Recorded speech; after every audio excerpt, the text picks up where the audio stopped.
My wife asked if she could travel with her boss on a special trip, and my cruel response was just the silence of someone who already knew too much. I handed her my packed suitcase and the end of our marriage wrapped in a curt goodbye. "No need to come back, this ticket is only a one-way ticket," I left written. She left thinking she would experience something new, something better, perhaps more exciting or less predictable. But she didn't know, or refused to see, that the stability she'd scorned, the silent love she'd cast aside, and the heart she'd taken for granted were breaking from within. Not exploding, but breaking. And what breaks in silence never mends itself the same way again. In the days that followed, the apartment seemed bigger. Cleaner. Quieter. I could have said that loneliness had consumed me. But no. What had consumed me was the echo. The echo of her footsteps leaving, the muffled sound of the door slamming without saying goodbye, the zipper of her suitcase closing with the haste of someone who never looked back. The cutlery remained beside her in the drawer, the socks in her hamper, the smell of shampoo still wafted through the bathroom, but she was no longer there. And yet, in everything, she remained. The first night without her, I sat on the couch and relived the past few weeks. The absent glances, the face-down cell phone, the laughter that no longer included my name. I remembered her excuses, the late meetings, the urgent trips, the automatic smiles when I asked, "Is everything okay?" Betrayal doesn't begin with the touch of skin, it begins with the touch of doubt, of silence, of the invisible distance that sets in even before the stolen kiss. I knew. But knowing doesn't ease the pain. Knowing only turns love into a slow poison. She traveled. And in her absence, I traveled inward. I went to the remains of our love, to the rubble of us both, searching for exactly where she stopped loving me. Because no one betrays someone who still sees. Only someone who has long since turned their backs. And she had already turned hers. Not me. I still loved her. Even knowing. Even afterward. Even in silence. But loving someone who doesn't return is condemning yourself to a life sentence in a cell that smells of someone who left. For weeks, I lived between wounded pride and absurd longing. I was angry. But I was also tender. I imagined her with him, in the places she said she didn't like, laughing at jokes she never laughed with me, wearing clothes she'd previously said didn't match. It was as if she'd transformed into someone else, and that someone else no longer fit into the world I'd built for us. I tried to convince myself she'd done me a favor. That she'd freed me. But no. I knew that there, even with the betrayal, I would have given everything for a second chance. I would have forgiven her if she'd asked first. But she didn't. She chose. When she returned, there was nothing left to save. She walked in as if nothing had happened, as if the world hadn't fallen apart, as if there was still us. But there wasn't. I looked at her, saw a strange weariness in her eyes, saw the lack of sparkle, and yet I didn't hate her. Because true love doesn't hate. It simply understands. And understanding, sometimes, is worse than hating. She cried. She begged. She said she'd made a mistake, that she felt empty, that she thought she was living a dream, but woke up in a nightmare. She said the other man was cold, that there was no affection, that she'd been used, that she felt stupid, that she wanted me back. And I listened. Every word. As if each syllable were a shovel of lime thrown over the grave of everything we once were. And yet, I forgave. But forgiveness, in that moment, didn't mean return. It meant goodbye. And this time, it was a goodbye with no return. I moved on. But not in a rush. Not to hurt, not to seek revenge, but because I finally understood that love, when it's not reciprocated, becomes survival. And we weren't born to survive a marriage. We were born to live. And it was through living that I found a new perspective. A new smile. A serene love. No games. No absences. No lies disguised as meetings.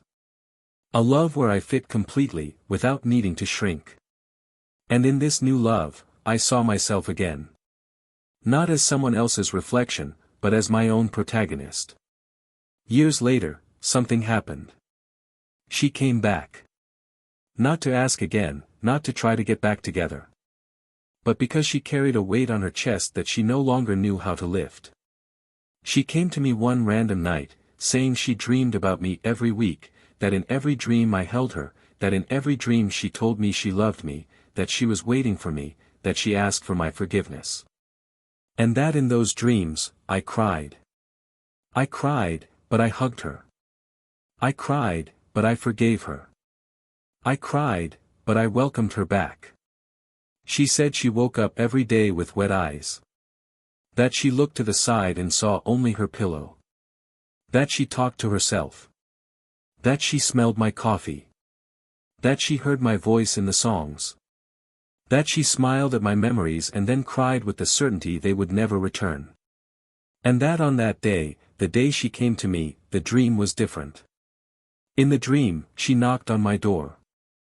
I opened it. She smiled. She told me she loved me. But I didn't smile. I said nothing. I just looked at her, and closed the door slowly. It was at that moment that she woke up. And he understood. He understood that forgiveness can exist. But that love, sometimes doesn't wait. That there are mistakes that can't be fixed. That there are doors that can't be reopened. And that the greatest punishment for those who betray true love, is waking up from the right dream too late. But what she didn't know, is that that dream wasn't just hers. After all, what happened after that last visit, no one knows. Yet. Welcome to the channel. Here, we've made it clear from the start, we do not support any kind of betrayal. The stories you'll hear are fictional, but they carry profound truths, because betrayal, even when invented, always leaves real scars. Our purpose is to show, with each plot, how a wrong choice can destroy true loves and change destinies forever. Now, take a deep breath, prepare your heart. You are about to hear a shocking story, one that might make you rethink everything. Good story. Lucas was the kind of man who went unnoticed in crowds, but left deep marks on the few hearts that knew how to look beyond the surface. He had brown eyes that shouted nothing, but held everything. He spoke little, smiled sideways, and listened more than he said. He worked as a graphic designer in a small agency, spending his days surrounded by color, silence, and an almost meticulous discipline. But at home, with her, with Helena, he was different. There was a gentleness in the way he placed his hand on her back as they passed through busy places, as if silently saying, "I'm here." There was an almost artisanal care in the messages he left around the house, simple notes she found stuck to the refrigerator, on the mirror, inside the books she was half reading. They weren't grandiose declarations, but they were always perfectly timed. It was this perfect timing that made Lucas so hard to forget, and so easy to love. Helena, on the other hand, was made of urgency. She was always on the move, had a free laugh, a quick gaze, and an enthusiasm that arrived at places before her. She worked as a communications consultant at a growing company, which meant constant meetings, events, clients, and cell phones that never stopped buzzing. She was admired, praised, and knew the power she wielded. But behind the confidence with which she entered any room, there was an even greater desire, to be understood.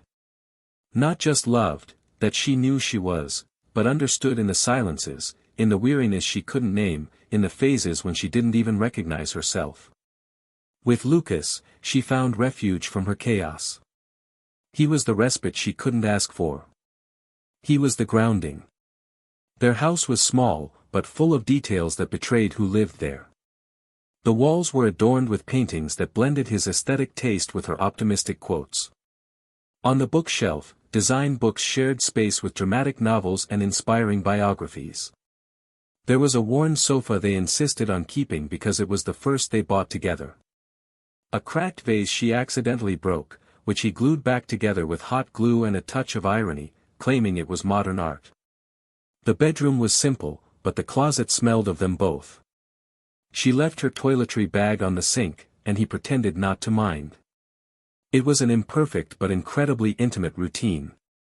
They weren't a couple from a margarine commercial. They fought over trivial things, like any other couple. They argued about using the air conditioning, about bedtime, about who forgot to buy coffee. But there was an invisible strength in their reunions, in their apologies, in the way he waited for her even when she said she didn't need to. Helena thought she was overreacting, too intense, and Lucas just smiled and said that was exactly what made it all worth it. In the eyes of their friends, they were a balanced couple. Those who gazed at each other with complicity across a crowded room. Who danced slowly even when the music was loud. Who preferred dinners at home to nights at bars. She was the laughter, he the comfortable silence. She was the hurricane, he the shelter. And perhaps, for that very reason, no one would ever imagine anything could go wrong. There was a kind of unspoken pact between them, a silent alliance that sustained the imperfections of their life together. He accepted her fast pace, and she accepted his calm. It wasn't easy, but there was enough love to endure the hardest days. At work, Helena began to stand out more and more. New projects, meetings out of town, opportunities that seemed promising. Lucas sincerely rooted for her. He always encouraged her to grow, to challenge herself, to not settle for less. He was proud to see her carve out a niche, even if it sometimes meant taking a back seat. He understood it was temporary, a phase. Weekends began to change. Sometimes she couldn't stay home all Saturday, there were events, there were clients.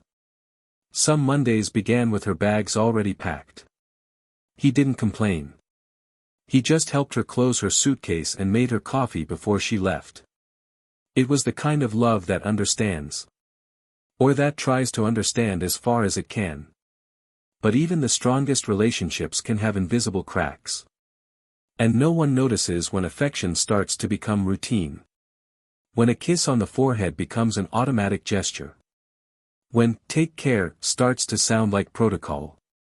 Lucas was attentive, but not invasive. He sensed that something was changing, but he tried not to suffocate. He avoided unnecessary confrontations. He believed that with time everything would fall into place. He thought the love they had was enough. And maybe it was. Maybe it still is. The nights she took a while to respond, he blamed her busy schedule. When her voice sounded different on the phone, he attributed it to fatigue. Never to disinterest. Never to the possibility of being pushed out of a space that was once his. Because true love tends to be blind, but it's a willful blindness. No one wants to see what could destroy what took years to build. Helena was on the move, and Lucas was waiting. Not for lack of love, but for overconfidence.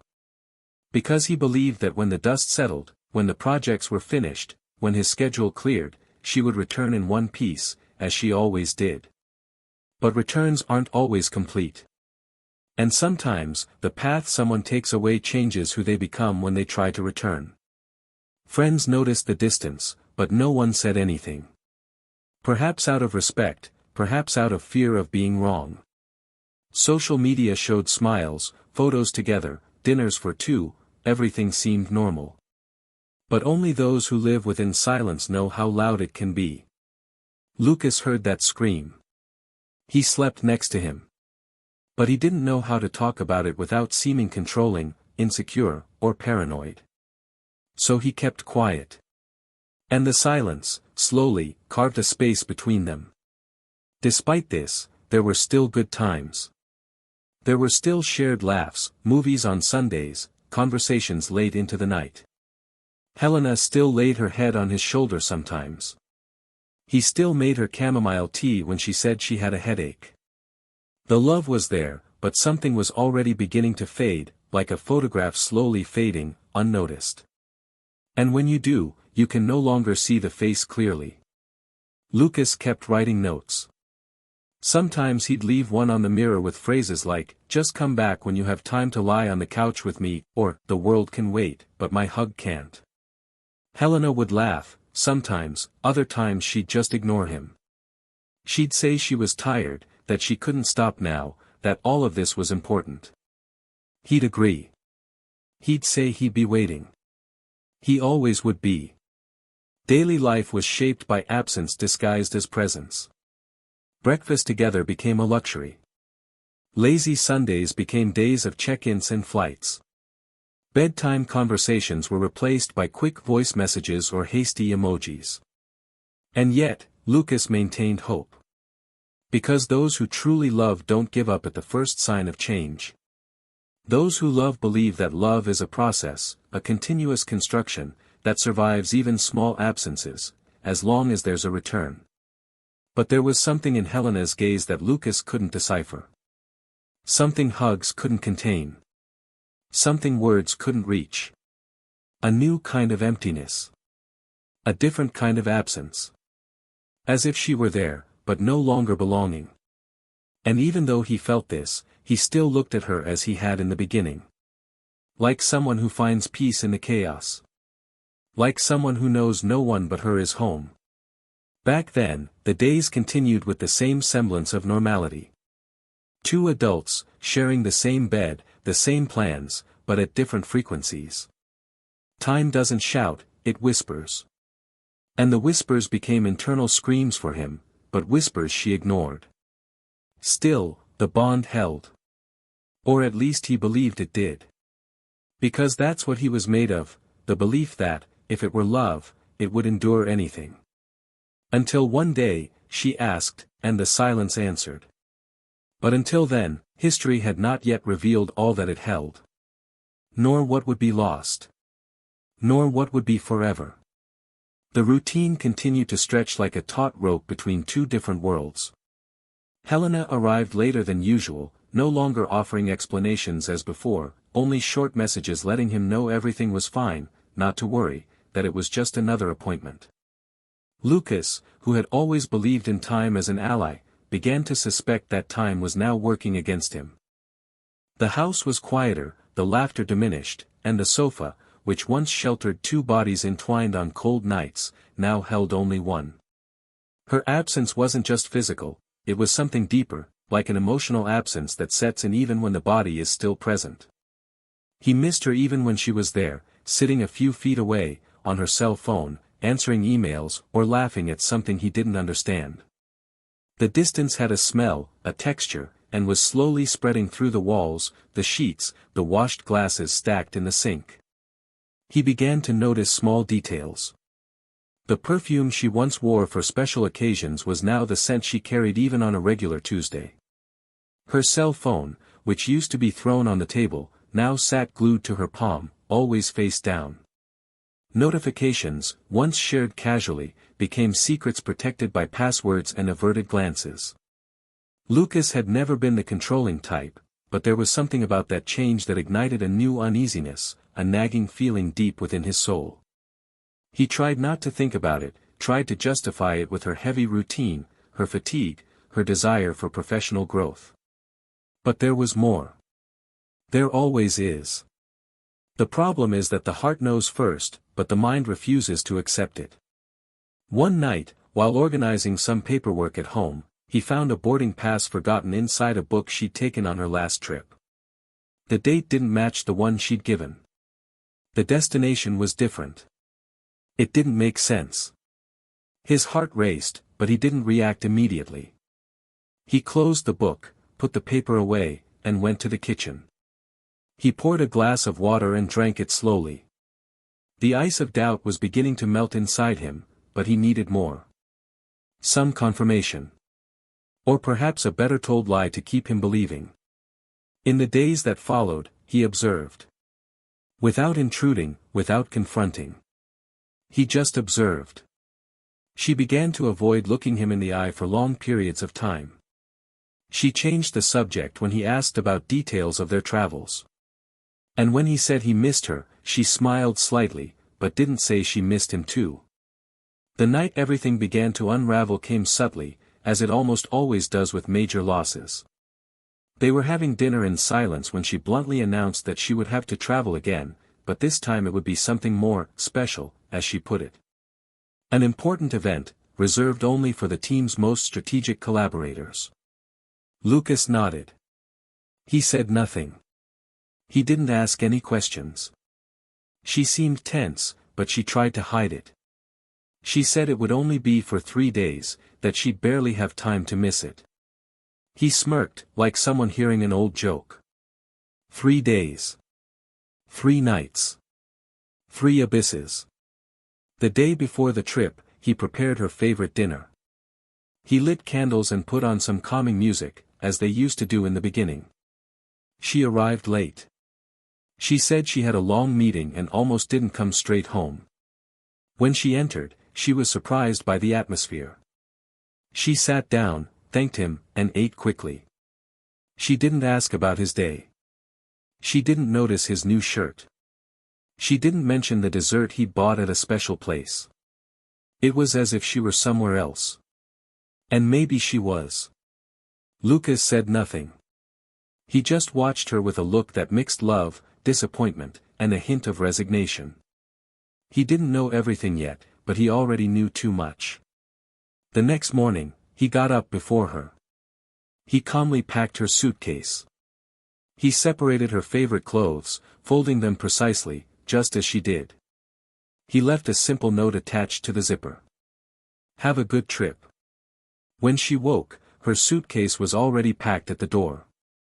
She found it strange, but he simply said he wanted to save her time. She thanked him awkwardly, looked into his eyes for a moment, as if she wanted to say something. But she didn't. She simply kissed his cheek and left with her suitcase in her hands.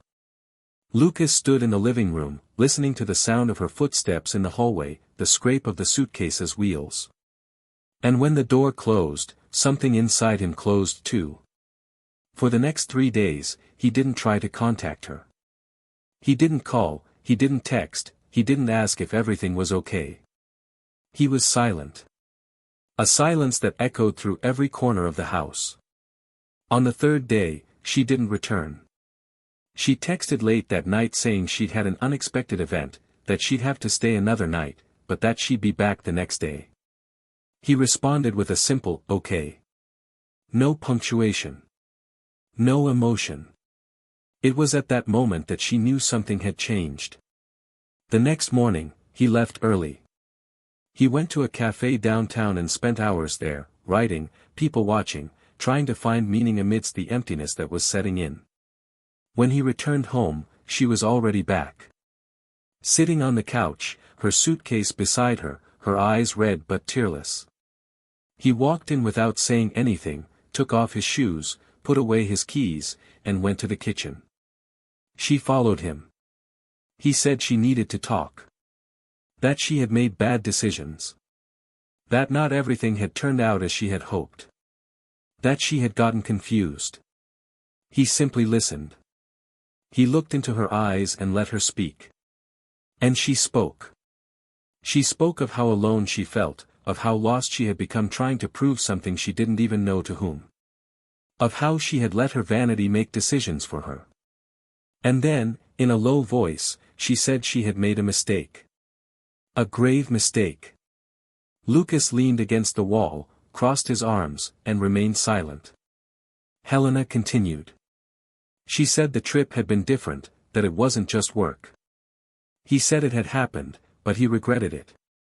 That it wasn't premeditated, but neither was it avoided. That it wasn't love, but neither was it just lust. It was a mistake. A mistake with consequences.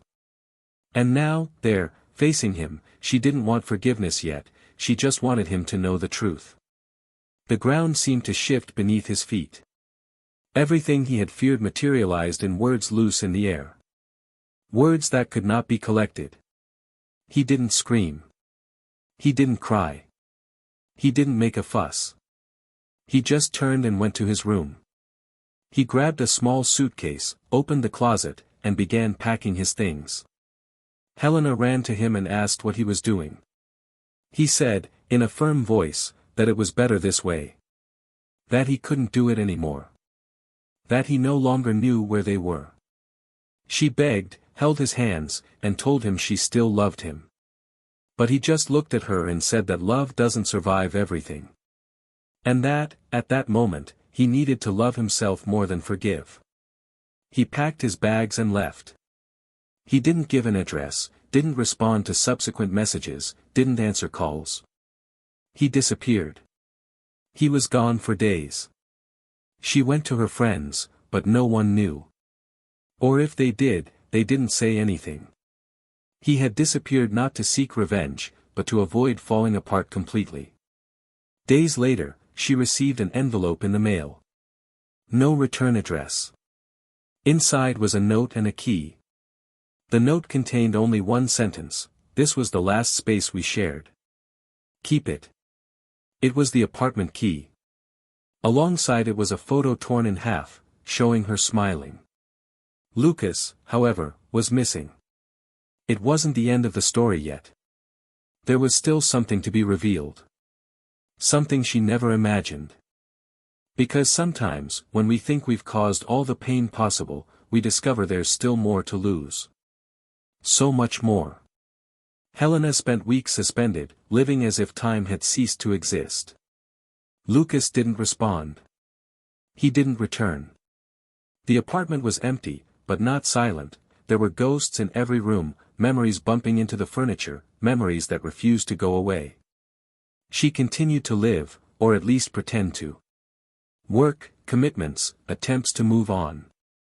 But there was a constant emptiness, a wound that wouldn't heal. The betrayal hadn't been just an act, it was the reflection of an abyss she'd unknowingly dug herself, and now she couldn't find a ladder to climb back out.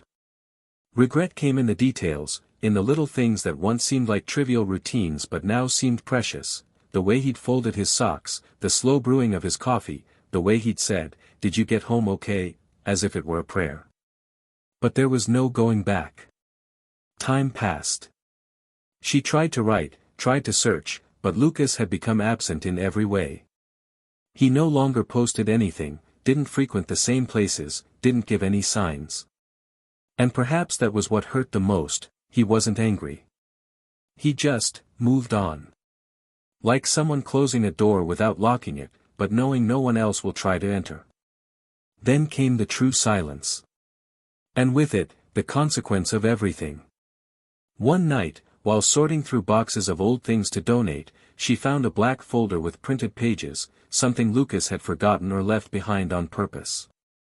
Opening it, she saw drafts of texts, notes from an old project, perhaps a book. But what caught her attention were the dates. Every page carried records of feelings, thoughts, doubts, and pain, and they all began in the same month, the month she had taken her first trip with her boss. Helena read it, transfixed. Not just by the words, but by the way he had felt everything and chosen to keep it. It was an emotional diary. A place where he had cried out silently. On one of the pages, among reflections on her absence, there was a small highlighted paragraph: "I dreamed about her yesterday. I dreamed that she knocked on my door, smiled, told me she loved me. And I closed the door slowly. I woke up with a heavy heart.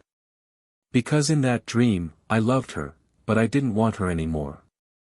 Helena folded the paper with trembling hands, her eyes moist. It was at that moment that she realized his love, however sincere, had departed. Not out of anger, but out of pain. And when love departs out of pain, it doesn't return. Even if the body returns. Even if words try to rebuild. She cried for hours, not out of anger at Lucas, but for herself. For having unintentionally killed the only love that had ever truly been hers. But the real impact was yet to come. Months later, she saw him. By chance. At a cafe they frequented together. He was sitting at the corner table, an open book, a slight smile on his face.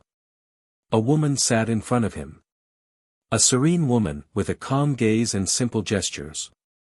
They spoke slowly, unhurriedly, as if they didn't need to prove anything. Helena froze. The world around her seemed to stop. She watched them for a few seconds, and felt her stomach tighten when she saw his hand gently touch hers. This was the new version of him. And she wasn't part of it.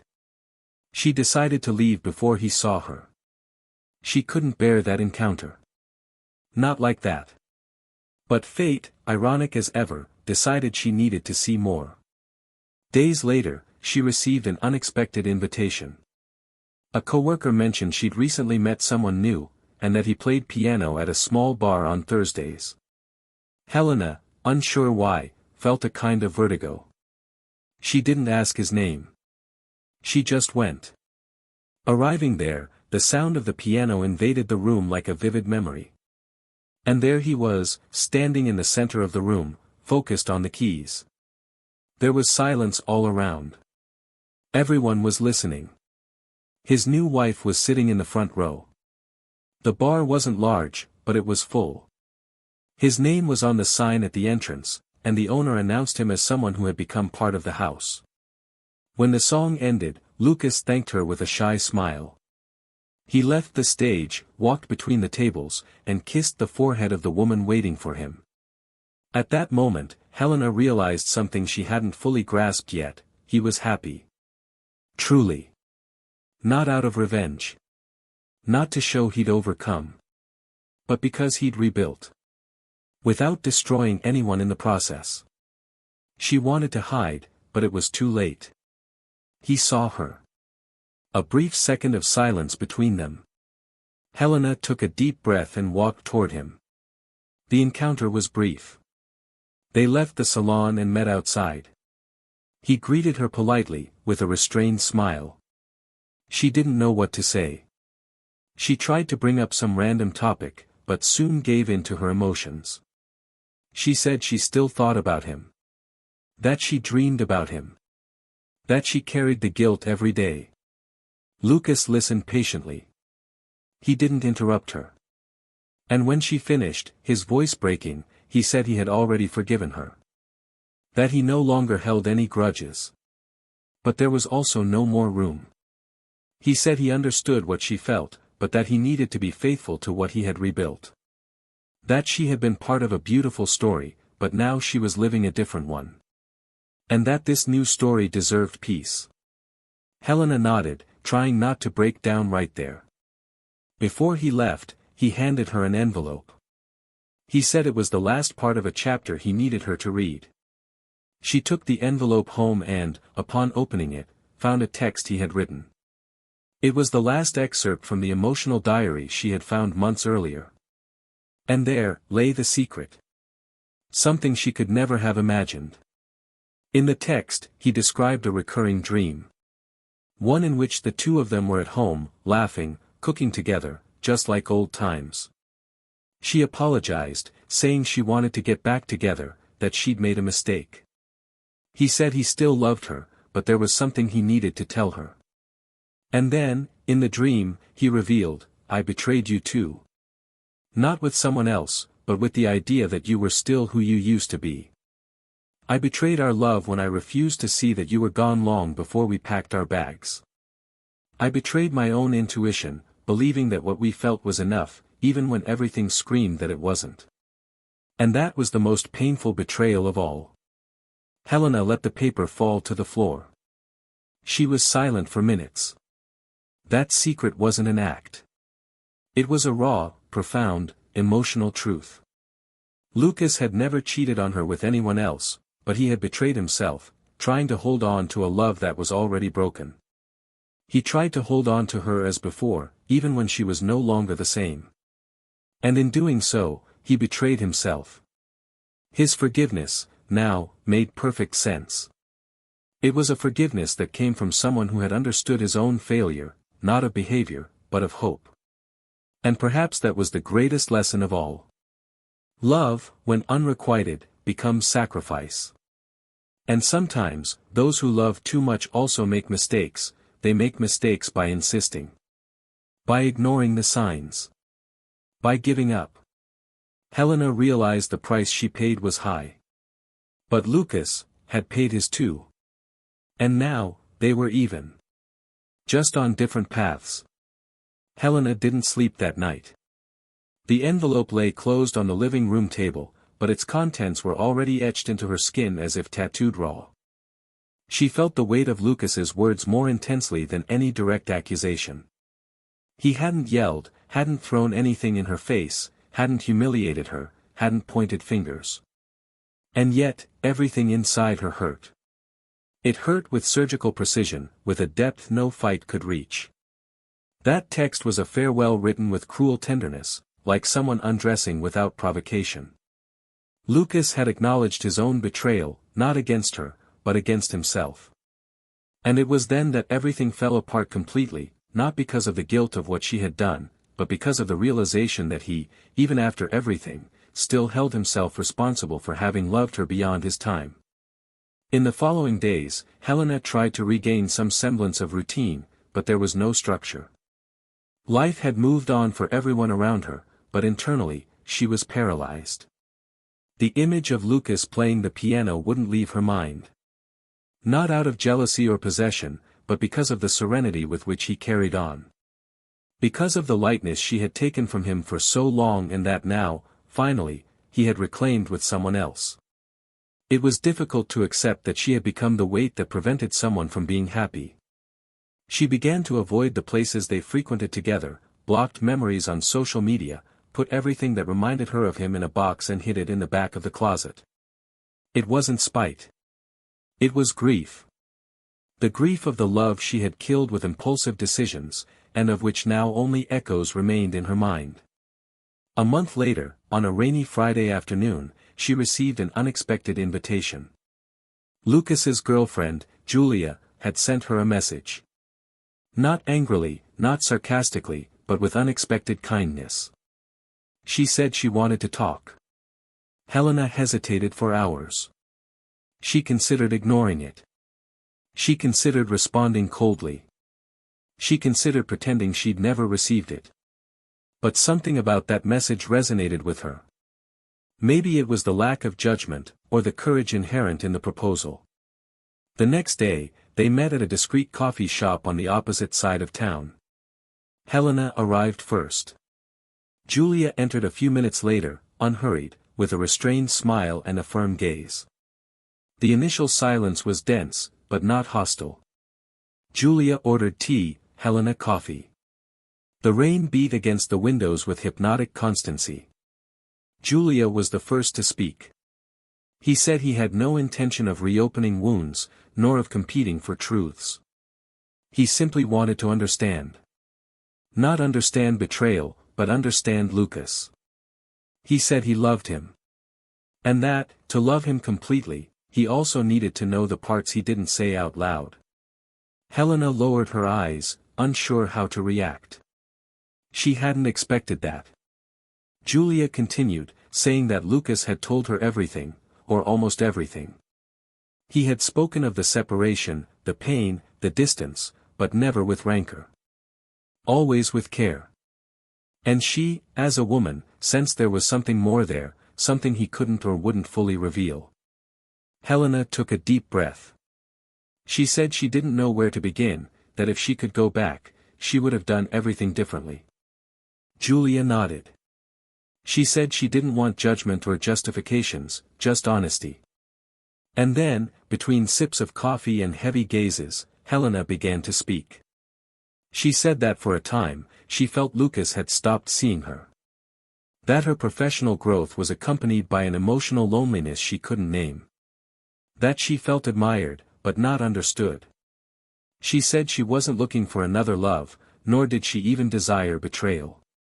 But that, in a moment of weakness, she accepted what seemed like a shortcut to feeling seen. That she regretted it the next second, but it was too late. And that the greatest pain wasn't losing Lucas, it was realizing he would still have fought for her, even after everything. Julia listened in silence, her eyes brimming with tears. She said she now understood the weight Lucas carried, even when he smiled. She said she understood his tiredness in the wee hours of the morning, when he seemed distant. That she now knew there were wounds in him that not even the most sincere love could completely erase.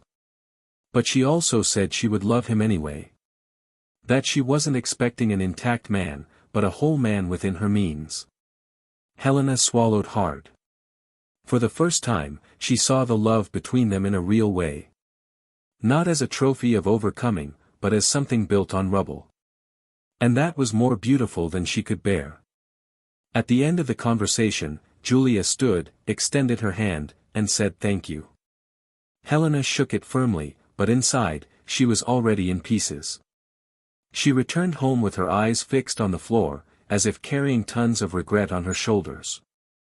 Arriving home, he opened the box hidden in the closet. He took out Lucas's old letters, the forgotten notes, the photos faded from the wall. He spread them all out on the bed. That was where she needed closure. Once and for all. He burned everything. One by one. Unhurriedly. He let the smell of smoke fill the room, like a ritual farewell. There was no going back. There wouldn't be. But perhaps, in time, there would be peace. Months passed. Autumn arrived. An unexpected invitation appeared in her email. Lucas was holding a visual arts exhibition, a project he'd been developing for years, but only now taking public form. The invitation was signed by him. There were no hidden notes. No subliminal messages. Just a sober invitation. Helena took 2 days to decide to go. But she went. Alone. She arrived punctually, touring the rooms leisurely. The walls were lined with works that blended design, photography, and short texts. There was something deeply personal in each piece. Some bore handwritten phrases, others were deconstructed images of faces in black and white. In the center of the last room was an installation. A dining table set for two. On it were 2 empty plates, 2 half-filled glasses of wine, and, in the center, an open letter. It was the final text of the diary. That same letter he had delivered months ago. Framed, printed on handmade paper. Beside it, a small sign with the phrase, "Forgiving is not going back. It is letting go in peace." Helena stood there for long minutes. People around her walked, commented, admired. But she heard nothing more.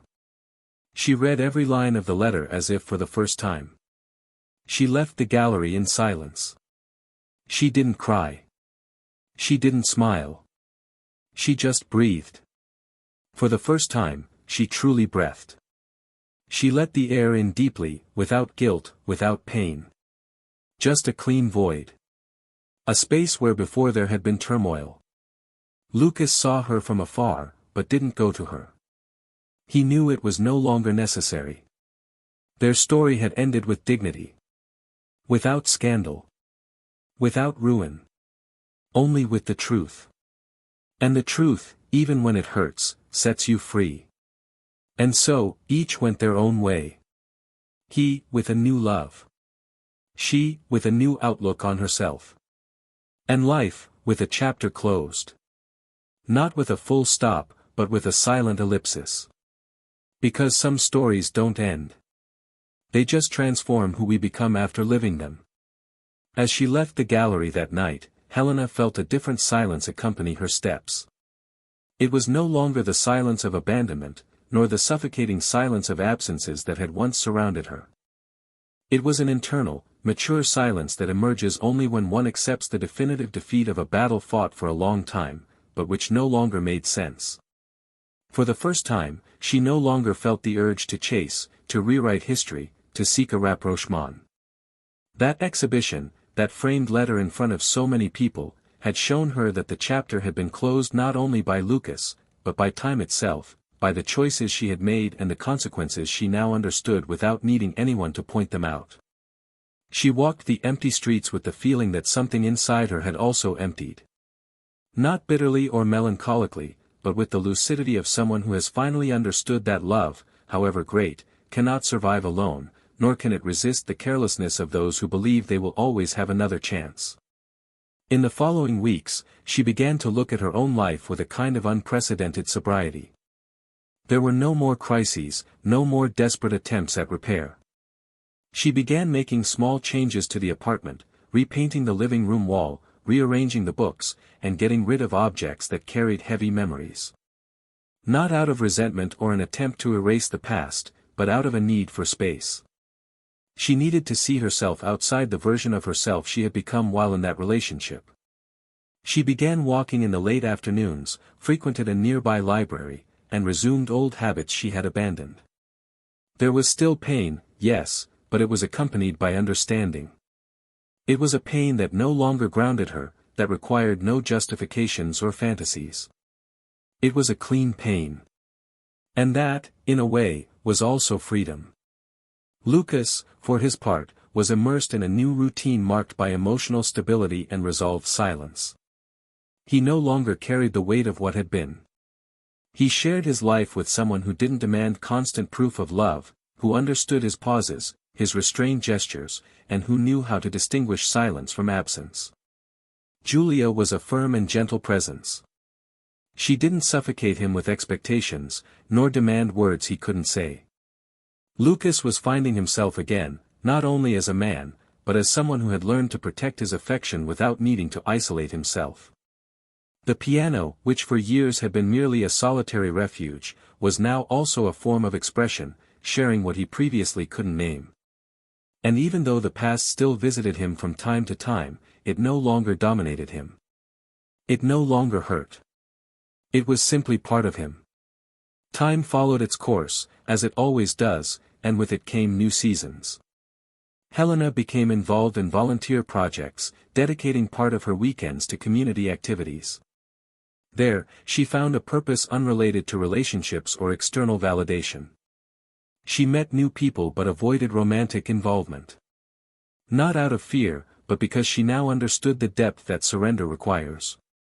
She no longer wanted lukewarm relationships, nor involvements that served as patches for old deficiencies. She was willing to wait. And while she waited, she rebuilt herself. During one of these voluntary encounters, he met someone different. A simple, discreet man who expressed himself more through his gaze than through words. They shared similar tastes, laughed easily, and, above all, respected each other's silences. There was no overwhelming passion, no exaggerated promises. But there was something there. Something that grew slowly, carefully, like a plant sprouting in soil previously considered barren. Helena didn't tell him much about her past. Just the essentials. She said she had lived an intense story, that she had learned a lot, and that now she preferred to take things slowly. He understood. And that was enough. For the first time in a long time, she felt seen, not as an idealized version of herself, but as she was in that moment, imperfect, regretful, and yet capable of starting over. In another corner of the city, Lucas was also facing his dilemmas. Julia, who had always known about his past, began to notice that he was avoiding certain topics. Not about Helena, but about himself.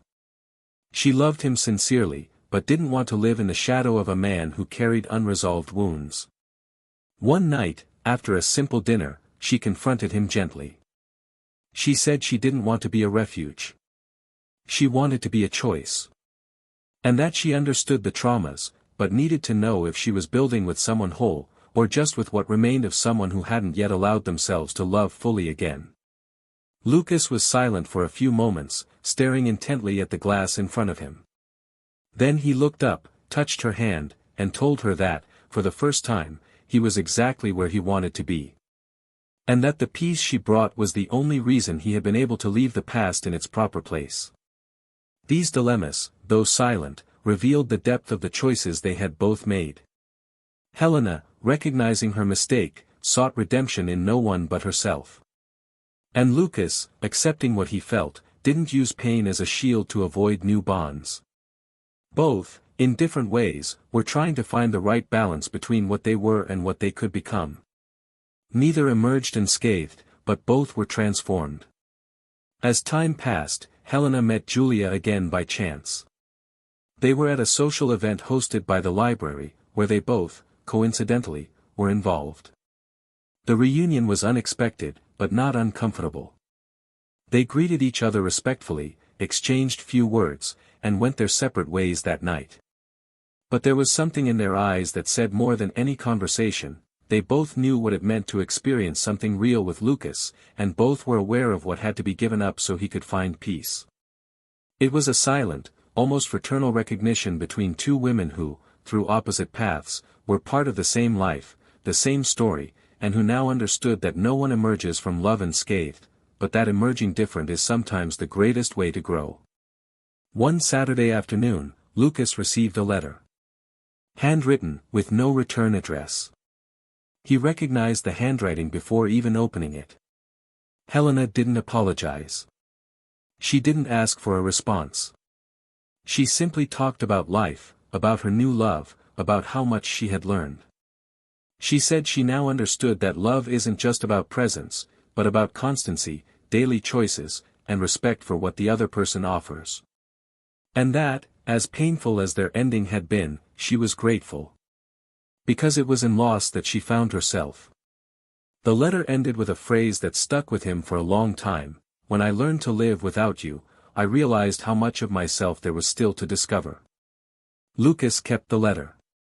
Not as a reminder of a love that ended, but as a symbol of a cycle that had closed with dignity. There was no more unresolved pain, no more unanswered questions. What remained now was maturity. And perhaps this was the most profound form of love he had ever known, self-love, rebuilt from the ruins of an unrequited surrender.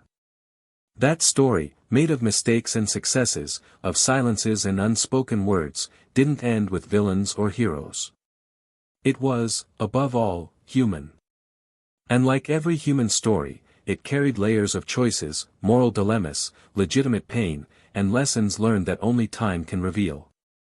What began as a breakup now revealed itself as a mutual liberation.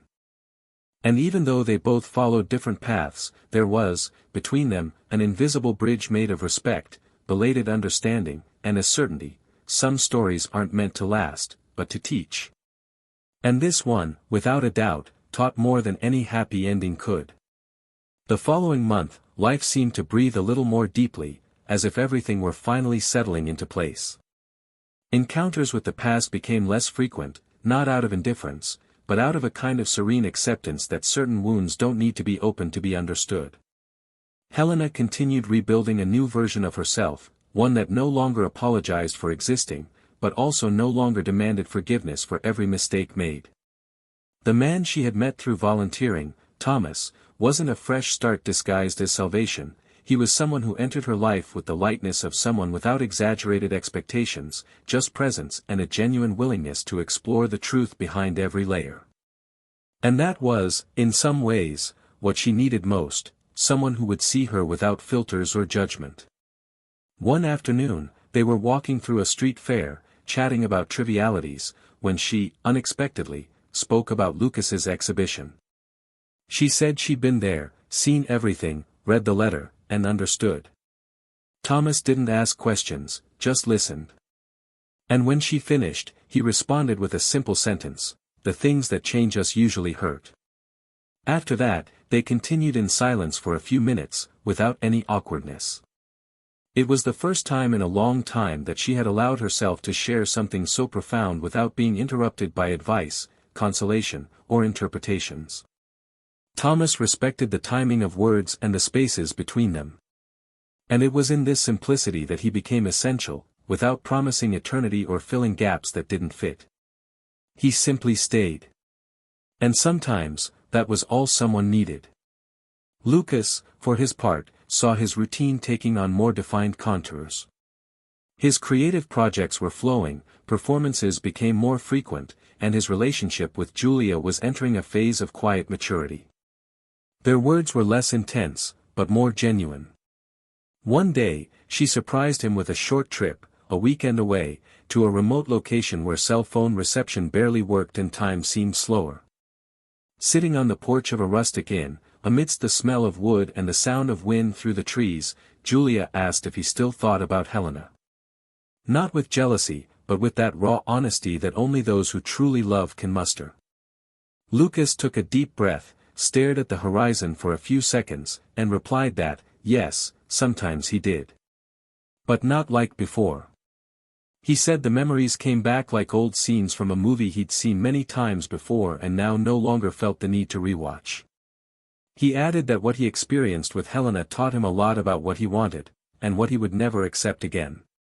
Julia smiled, not because she heard he was thinking about someone else, but because she knew he knew exactly where he was now, and with whom. Upon returning from his trip, Lucas was met with some news, an invitation to participate in a contemporary art conference, where one of his works had been selected for exhibition. The news surprised him. For a long time, he had doubted his own talent. During his relationship with Helena, his art had become secondary, something reserved for leisure time. But now, it was central, pulsating. He shared the news with Julia, and she embraced him with sincere enthusiasm, as if proud of something she had also helped nurture. In preparation for the event, Lucas revisited old drafts, including the notebook where he had written much of his reflections after the separation. He hadn't reread it in months. Upon opening it, he found a page marked with a rusty paper clip. It was an unfinished text. A letter that began addressed to himself and ended abruptly with a passage that read, "The day you stop waiting for the return of those who were, will be the day you are finally free to go." Rereading those words, he felt a lump in his throat, but also a sense of relief. Not because he had moved on, but because he understood that sometimes freedom begins when you abandon hope. That same month, Helena learned about Thomas's exhibition. It was a smaller but significant event for him, focused on sustainability and social design. He had spent weeks working on a project with local communities, and the exhibition would mark the end of the initiative. Helena accompanied him discreetly, without placing herself at the center of anything. She observed everything with a discreet gaze, admiring not only his work but also the way he positioned himself in the world, without needing to prove anything, without seeking recognition. At the end of the evening, he took her for coffee and, casually, asked if she felt ready to truly start over. Helena took a while to answer. She looked at him with a mixture of affection and fear, saying she didn't yet know what it meant to truly start over, but she knew what she didn't want to repeat. Thomas nodded and replied that sometimes, knowing what to avoid was a good start. Time passed with the gentleness that only comes when urgency no longer dictates the pace of choices. Helena, now more centered, found pleasure in small achievements, watching her plants grow, being able to sleep without needing music to drown out her thoughts, preparing simple dinners for someone who stayed until the end, not because she wanted something in return, but because she enjoyed being there. Lucas, for his part, received positive feedback on his presentation at the conference, gained visibility, and received proposals for future collaborations. But between these moments of personal glory, there were also moments when the past whispered quietly. One night, while organizing her digital files, she found an old folder with forgotten photos. She didn't have the courage to open them all, but she clicked on one, a dinner at home, a set table, laughter frozen in an instant. It was a beautiful but dead memory. She deleted the folder. Not with anger, but with the knowledge that carrying it around no longer made sense. On another cloudy afternoon, while walking through a sparsely frequented park, Lucas saw a familiar silhouette from afar. Helena was sitting on a bench, reading alone. Her hair was shorter, her shoulders less tense, her gaze focused. She didn't approach. She watched for a few minutes and then continued on her way. There was an implicit respect there. A silent pact that some reunions don't need to happen for two stories to intersect with dignity. Each had already said what needed to be said, albeit in different ways. The peace between them came not from direct contact, but from the maturity of knowing that the love that existed didn't need to be rekindled to be validated. Later that week, Julia found a letter from Lucas on the piano. It was short. It said she'd never believed in destiny, but was certain some pain had to exist for him to be able to love her properly. The letter ended with a sentence, "Thank you for not asking me to forget, but for reminding me who I am." Julia read it silently, then slipped the letter into a book and put it away on the shelf. He knew their story was still being written, but with clean pages, no ghosts lurking between the lines. That same night, Helena began writing again. Something she hadn't done since her time with Lucas. She sat down at her computer and let the words flow. She wasn't yet sure if it was a short story, a letter, or simply a rant. But she wrote as if she needed to organize her feelings, not to share them with anyone, but to recognize herself after so many versions. And, at the end of the text, she wrote a single sentence that would stay with her for the rest of her life: "I lost someone who loved me, but I found myself again on the way back." Life went on. With unexpected encounters, subtle decisions, and a growing awareness of what it means to truly love someone, and, most importantly, what it means to honestly love yourself. And even though Lucas and Helena's paths would never cross again, there was something neither of them could deny: that failed love was also what made them grow. It wasn't a cursed love. It was a love poorly lived. But in the end, it gave each of them exactly what they needed to learn. And that learning, indeed, would last forever. Time passed as if I were in a hurry to heal what my heart was still slow to fully accept. And before I knew it, 2 years had passed since that last night when Helena and Lucas, despite being far apart, finally said goodbye. 2 years in which their paths never crossed again physically, but continued, from time to time, colliding in silent memories and thoughts that came unexpectedly, in banal moments, like a forgotten perfume in the air, a song playing softly in a random room, or the sight of someone walking with the same posture, the same rhythm, the same silence in their gaze. That wasn't a longing for love, but for the intimacy that once existed, and that now existed only in the past, untouchable and unattainable, like everything that ends before its time. Helena moved on, now in a more stable relationship with Thomas, who, with his unwavering patience and constant presence, had become a kind of harbor where she could anchor without fear. It wasn't an intense relationship like the ones she used to have, but it was true and light, 2 words she'd previously despised for seeming lukewarm, but which were now synonymous with peace. With him, she learned to slow down. She learned to ask for forgiveness without perpetually blaming herself. She learned to listen without expecting an immediate response. But, most importantly, she learned not to repeat herself.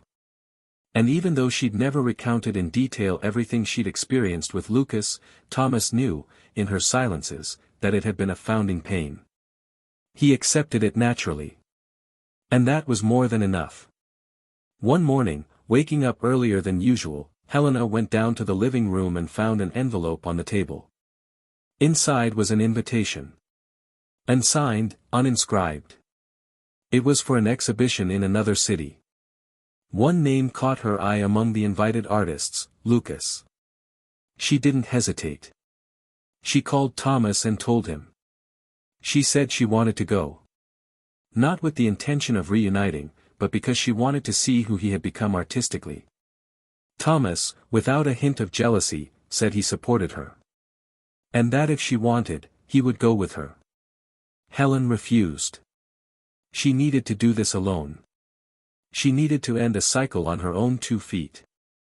He traveled the following weekend. The exhibition was smaller than the previous one, but more sophisticatedly curated. Upon entering the gallery, his heart beat differently. There was a central theme: reconnections. Each work told a story about returning to oneself, about finding something lost. Walking among the paintings, he arrived at a secluded room where only a single piece was displayed, a simple installation made of strands of light woven together to form a kind of net suspended in the air. In the center, hanging by a golden thread, was a piece of paper with a single handwritten sentence: "We only truly reconnect when we accept that we are no longer the same as before."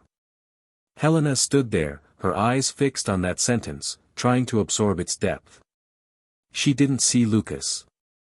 She didn't know if he was there, if he had seen her, if she knew she was coming. But it didn't matter.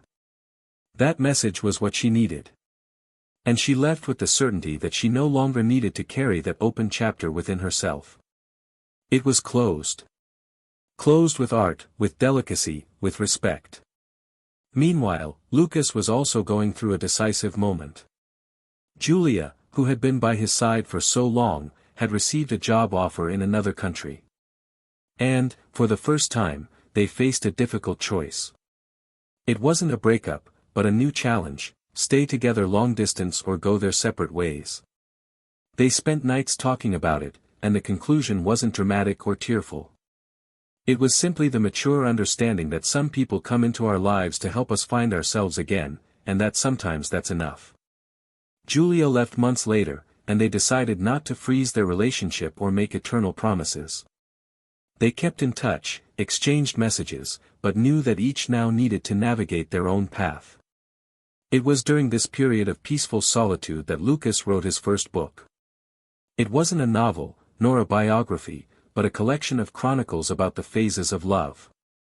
About the versions of oneself that emerge when one loves, loses, betrays, and begins anew. The book was released discreetly, without major publicity. And yet, it gained traction among readers who saw themselves in those words. Among stories that didn't end with reunions, but with silent reconciliations with one's own truth. At a small literary event, Helena found a copy of the book. She bought it and read it in silence for 2 nights. On every page, she recognized pieces of the two of them, not as a couple, but as beings who survived each other. When she finished, she didn't cry. She simply closed the book and wrote her name on the cover, along with the date. It was her final destination. Some time later, Lucas received a letter. It was from Helena's sister. It said their mother had passed away, and that Helena was not well. The news shook him more than he could have imagined. Out of respect for what they had experienced, he decided to go to the wake, discreetly, with no intention of consoling or reconnecting. He arrived late, near the end. He stood in the back, watching. Helena was pale, haggard, but serene. At a certain point, she saw him. She walked toward him with slow steps. The embrace was silent, tender, wordless. Her eyes said it all. She thanked him for coming with a wave. He nodded. And then, once again, they went in opposite directions. No hard feelings. No promises. Only with the peace of knowing they did what they could. Today, Helena lives in a small house on the outskirts, living a simple, peaceful life, cultivating her plants, writing for herself, and teaching creative writing to teenagers. Thomas, now her friend, married another woman, and the two still exchange messages on special occasions. Lucas continues to write and play music, and lives alone, but never alone. He receives letters from readers, invitations to lectures, and still carries in his gaze the calm of someone who no longer waits for anyone else to be complete. Both, in their own way, found what they were looking for. It wasn't the ending they expected. But it was the ending they needed. If you've made it this far, you've certainly felt the weight and truth of this story firsthand. Now tell me, what did you think of this journey? What part resonated with you the most? Leave your comment below, we want to hear your opinion. And of course, if you're not already subscribed, subscribe to the channel now. Every week we have profound stories like this, designed to touch your soul and provoke real reflection. And before we close, here's a truth this story teaches us: betrayal doesn't just break promises, it destroys homes, erodes trust, and, above all, kills the love that was once pure. Cheating isn't a momentary mistake, it's a choice that changes destinies, destroys memories, and transforms entire lives. Therefore, this channel will never support any kind of betrayal, whatever the reason. Here, we believe in true love, mutual respect, and the conscious construction of honest relationships. Until the next story.